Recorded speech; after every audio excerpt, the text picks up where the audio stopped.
如果你每天早上都喝果汁，我接下来这句话你可能不会想听，你正在慢慢喂大癌细胞。最可怕的是，你还以为自己很养生。很多人听到这句话会生气，觉得说我不抽烟不喝酒，我吃得很干净，你凭什么说我在养癌？但我今天要告诉你一件最残酷的真相，很多癌症不是突然得的，不是运气不好，也不是遗传，而是你每天很努力，却努力错了方向。最危险的食物往往不是垃圾食物，而是那些你以为很健康的东西。我昨天门诊遇到一位40岁的林小姐，她坐下来第一句话就跟我说，医师，我真的很努力养生，她不抽烟不喝酒，每天跑步，早餐一定喝一大杯100%现榨纯苹果汁，她觉得自己是全家最健康的人，结果检查出来慢性发炎，出现癌前病变。她坐在我面前直接崩溃，哭着问我，我明明这么养生，为什么会是我？其实她不是第一个，更不是最后一个。因为很多人根本不知道自己每天都在做你以为很养生，结果却做错方向的习惯。今天我要撕开3个你可能每天都在做的危险陷阱，尤其是最后一个，几乎90%的人天天都在做。如果你不改掉这些习惯，你做再多运动都没有用。我们先来做个心理测验，如果我现在拿一杯可乐放在你面前，你会觉得这很不健康，所以你戒掉了可乐汽水还有珍珠奶茶，然后你做了一件你以为更健康的事，每天早上来一杯现榨果汁，纯果汁，没有加糖，很健康，对不对？我讲一句你最不想听的话，果汁不等于水果，换一种方式喝就是在换一种方式伤害身体。你知道问题出在哪里吗？水果原本像是一间功能完善的能量，银行里面有糖分，但还有一个更重要的角色，那就是纤维。纤维就像银行的保全，它的工作是控制糖分进入血液的速度，让你的身体慢慢处理掉糖分。但当你把水果丢进果汁机的那一刻，你做了什么？你把保全直接开除了，纤维被过滤掉，只剩下浓缩的糖。喝果汁对身体来说，就像对着火源直接泼洒汽油，没有纤维挡着你喝下一杯果汁，血糖瞬间飙到顶峰，你的胰脏会尖叫。癌细胞最爱的就是这种有人踩油门的环境。很多人会问，糖多一点又怎么样？问题就在这里，癌细胞不只爱糖，它更爱血糖快速暴冲、胰岛素长期偏高的生理环境。这就是为什么林小姐天天喝苹果汁，身体却处于慢性发炎的原因。她以为是在排毒，但其实是在替身体的发炎火上加油。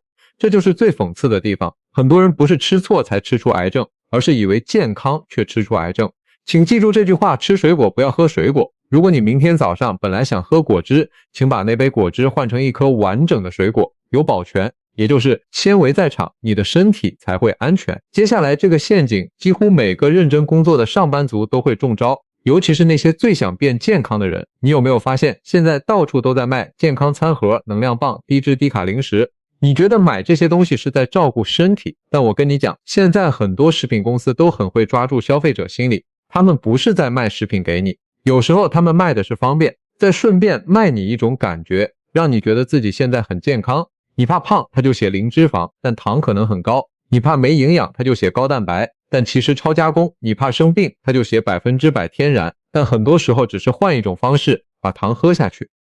我有时候翻开病人带来的食物包装，心里真的会捏一把冷汗，因为很多东西看起来很健康，但内容物根本不是你以为的那样。医学上有个词叫做超加工食品，听起来很难，但其实就是一句话，已经不像食物的食物。我有一个病人，28岁，科技业工程师，也很怕生病。他跟很多人一样，很努力控制饮食，早餐高蛋白能量棒，午餐超商低脂鸡胸便当，下午饿了再吃个健康纤维饼干。有一次回诊，他有点骄傲地跟我说，医师，我现在几乎不碰垃圾食物。结果检查一做，我其实有点意外，肠胃状况很差，肠胀气，排便不顺，身体一直有慢性发炎的感觉。我看着他问了一句话，你有多久没有吃过真正的食物了？你的肠道就像一座城墙，城墙后面就是你的免疫警察。超加工食品里的乳化剂、防腐剂、人工香料，就像每天有人偷偷来拆你的砖头，一天拆一块你没感觉，拆了10年，某天墙面塌了，你才问为什么会是我，这就是真相。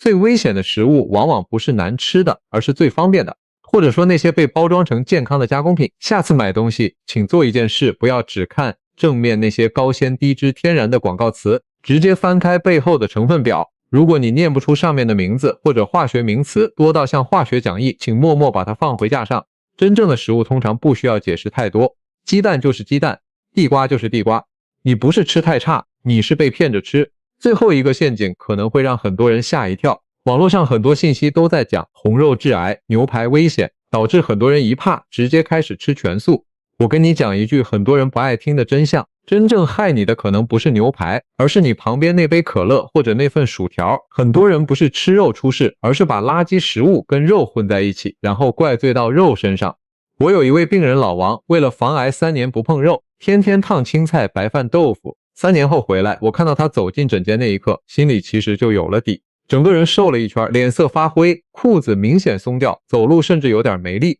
检查出来是严重的肌少症和营养不良，身体根本没有材料修复自己，这才叫真正的危险。肉不会害你，错误的搭配才会。其实有个很有意思的研究，研究人员让受试者吃比较多的红肉，发现身体里一些发炎讯号真的变多，听起来很吓人，对不对？但关键在后半部，他们后来没有叫受试者戒肉，只要求在吃肉的同时多吃2份蔬菜和豆类，结果那些发炎讯号竟然慢慢降回原本的状态。牛排不可怕，只吃牛排才可怕。很多人的问题不是吃肉，而是你吃肉的同时旁边配的是薯条、可乐、甜点，然后最后把账全部怪到牛肉头上。我给你3个最实际的建议。第一，肉一定要有队友，盘子里有一半必须是蔬菜。第二，少吃加工肉，像火腿、香肠，这才是真正的致癌物。第三，不要烧焦，烧焦的地方其实就是致癌物本体。癌症从来不是因为某一样东西，而是每天累积的习惯。不要因为怕癌症，就先把自己搞到营养不良。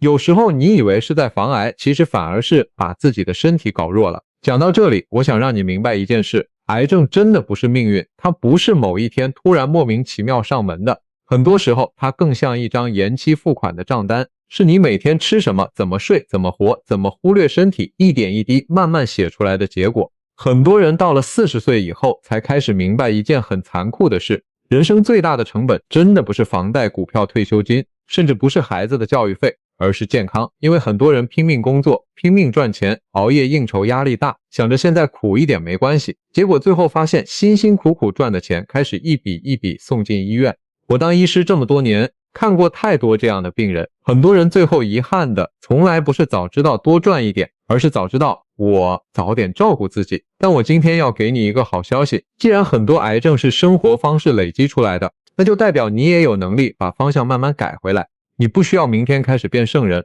不用突然戒掉所有的美食，也不用活得很痛苦，你只需要今天比昨天好一点点，少一杯糖，多一点纤维，少一点加工食品，少熬夜一点，其实就够了。请记住这句话，这可能是我今天最想留给你的。癌症不是突然来的，它是你每天选择的总和。所以我很好奇，如果今天开始你只能改掉一个习惯，你会选哪一个？第一，戒掉果汁、手摇饮这类液体糖。第二，少吃那些包装成健康的加工食品。第三，改掉吃肉的搭配方式，让蔬菜当主角。留言区打一个数字，我真的会看，也许你的一个留言就会变成下一期内容的题材。如果你喜欢这种不卖焦虑，只讲真相的健康内容，请记得按赞、订阅、分享。从今天开始，请记住，健康有道，简单做到。